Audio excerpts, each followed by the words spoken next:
आदर्श उस खूनी बारिश की घटना को याद किए अपने घर में बैठा था। बगल में उसकी बीवी नूरा भी बैठी हुई थी। आज 20 साल हो गए उस दर्दनाक हादसे को जिसमें मैंने अपने दोस्त नितिन को गंवाया था, पर आज भी दिमाग और दिल में वो रात साफ साफ याद है। तुम क्यों उस रात को याद करके परेशान होते रहते हो?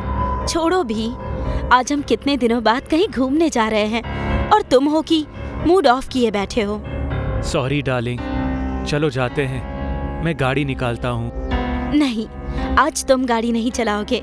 मैंने नया ड्राइवर रखा है ताकि हम पीछे आराम से बैठ सके। लेकिन तुम्हें वो कहाँ से मिला? कल जब मैं अपने ऑफिस में इंटरव्यू ले रही थी तभी ये वहाँ आया।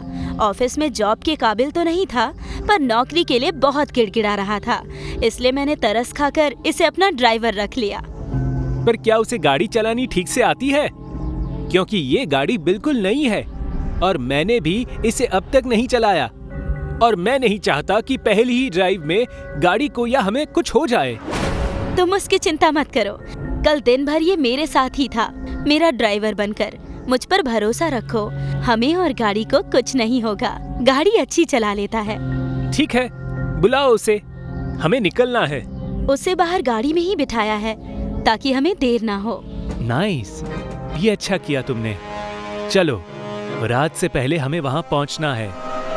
आदर्श और नूरा गाड़ी में पीछे की सीट पर बैठ गए और ड्राइवर गाड़ी चलाने लगा। 3-4 घंटे का सफर हो चुका था और पीछे नूरा को नींद आ रही थी। मुझे बहुत नींद आ रही है, थोड़ी देर सो जाती हूँ। घूमने की जिद तुमने की थी और तुम ही सोना चाहती हो। बाहर का नजारा देखो कितना अच्छा है, और हमें पहुंचने में अभी बहुत टाइम है। माहौल का मजा लो। मुझे पता है, मैं ही आना चाहती थी, पर मुझे अब नींद आ रही है। मुझे कुछ अजीब सा लग रहा है, लगता है मेरी तबीयत खराब हो रही है। अगर तुम्हें ठीक नहीं लग रहा तो हम वापस घर चले, रात से पहले पहुंच जाएंगे। नहीं नहीं, इतनी भी खराब नहीं है। थोड़ी देर सो जाऊंगी ना तो मुझे अच्छा महसूस होगा। कल सुबह तक बिल्कुल ठीक हो जाएगा। ठीक है, आराम करो और सो जाओ। नूरा आदर्श के कंधों पर सिर रखकर सो गई। मंजिल अभी दूर थी और बाहर अंधेरा हो रहा था। थोड़ी दूर जाने के बाद आदर्श को भी बहुत नींद आने लगी।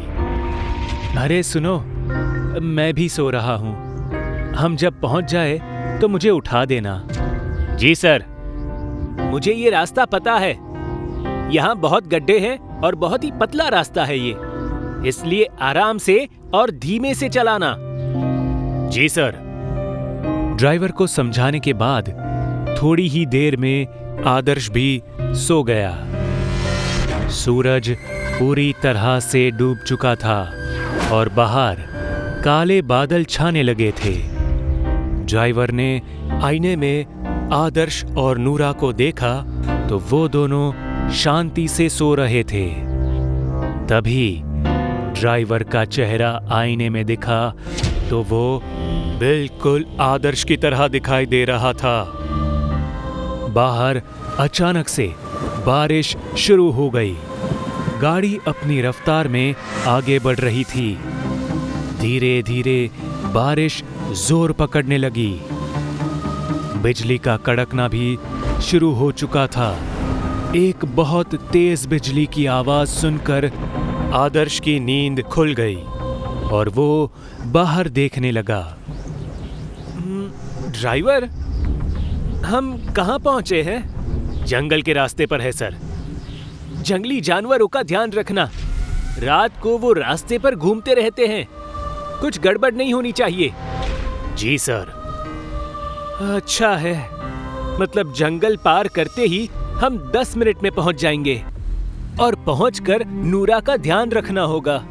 बुखार सा लग रहा है, पर ये कमबख्त बारिश को भी अभी आना था। अरे सुनो, ये बारिश कब शुरू हुई? 1 घंटे पहले। ठीक है, बारिश का मौसम नहीं है, फिर भी इतनी जोरदार बारिश हो रही है। तुम संभाल कर चलाना। इतना कहकर वो सोने जा रहा था कि तभी उसकी नजर हेडलाइट पर पड़ी और वो डर से कांपने लगा। लाइट में उसे वो बारिश की बूंदें लाल नजर आ रही थी। अरे, ये तो वही खूनी बारिश है जो मैंने बचपन में देखी थी। लेकिन ये यहाँ कैसे? गाड़ी रोको। अरे, ये कहाँ ले आए हो तुम? आदर्श ने बाहर झांक कर देखा तो उसे कुछ अजीब और अनजान सा महसूस हुआ। ये वो जंगल नहीं है जहां से हम जाने वाले थे। ये कोई और जंगल है। हमें यहाँ नहीं आना था। जल्दी से गाड़ी को वापस घुमाओ, वरना सब मारे जाएंगे। इतने में नूरा सोते हुए कहने लगी, सब नहीं, सिर्फ तुम मरोगे। नूरा की आवाज में एक भारीपना था जो एक औरत का नहीं लग रहा था। आदर्श नूरा के मुंह से ये सब सुनकर चौंक गया। नूरा ने आंखें खोली और धीरे धीरे उसका चेहरा और शरीर बदलने लगा। आदर्श बहुत डरा हुआ था। नूरा का चेहरा पूरी तरह बदला हुआ देख आदर्श सोच में पड़ गया। कौन हो तुम? ठीक से याद करो मेरे दोस्त, दिमाग पर जोर डालो। क्या तुम्हें याद नहीं? ये चेहरा कहीं देखा हुआ है, मगर कहाँ देखा है ये याद नहीं आ रहा मुझे। शायद डर की वजह से तुम्हें याद नहीं आ रहा। ठीक से देखो मेरे चेहरे को। फिर उसे अचानक याद आया कि ये तो उसका बचपन का दोस्त नितिन का चेहरा है, जो खूनी बारिश का शिकार हो गया था। अब उसका शरीर बिना खून का सूखा हुआ लग रहा था। तुम यहाँ कैसे? मेरी नूरा कहाँ है? आदर्श बुरी तरह से डर गया और गाड़ी का दरवाजा खोलने लगा, पर वो दरवाजा खुल ही नहीं रहा था। ड्राइवर, यहाँ से वापस चलो। ड्राइवर ने पीछे मुड़कर देखा तो आदर्श के पैरों तले जमीन खिसक गई। उसने देखा कि वो वही खूनी दरिंदा भेड़िए की शक्ल वाला आदमी था जिसे उसने बचपन में देखा था गांव के अंदर। उस वक्त तुम्हें छोड़ दिया क्योंकि तुम्हारे शरीर में ज्यादा खून नहीं था, पर अब तुमसे बहुत खून मिल सकता है। शैतान आदर्श को धोखे से उसी गांव में लेकर आया था जहां से आदर्श बचपन में भागा था। तुम मुझे जान से मार दो, लेकिन मैं इस खूनी बारिश में बाहर नहीं जाऊंगा। कोई बात नहीं, अगर तुम बाहर नहीं जाओगे तो बारिश अंदर आएगी। मतलब? इसका मतलब तुम्हें अभी पता चल जाएगा। शैतान ने हाथ से गाड़ी की छत को उखाड़ दिया और बाहर फेंक दिया। छत के उखड़ते ही बारिश का खून आदर्श के शरीर पर गिरने लगा। आदर्श जोर जोर से चीखने लगा, पर उस सुनसान सड़क पर उसकी आवाज सुनने वाला कोई भी नहीं था। धीरे धीरे आदर्श का शरीर सिकुड़ने लगा और बारिश का जोर भी बढ़ने लगा था। कुछ ही देर में आदर्श का शरीर एक मांस चढ़े कंकाल की तरह दिखने लगा और वैसे में ही उसकी मौत हो गई। वो शैतान और नितिन गाड़ी से नीचे उतरे और आदर्श के शरीर को भी गाड़ी से नीचे उतारा।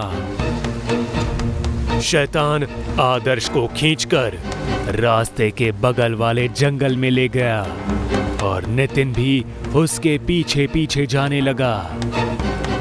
पहले इस गांव में साल के 6 महीने खूनी बारिश होती थी, लेकिन अब तक हत्याएं इतनी हो चुकी थी कि अब पूरे साल भर इस खूनी बारिश का कहर उस गांव को सहना पड़ता था।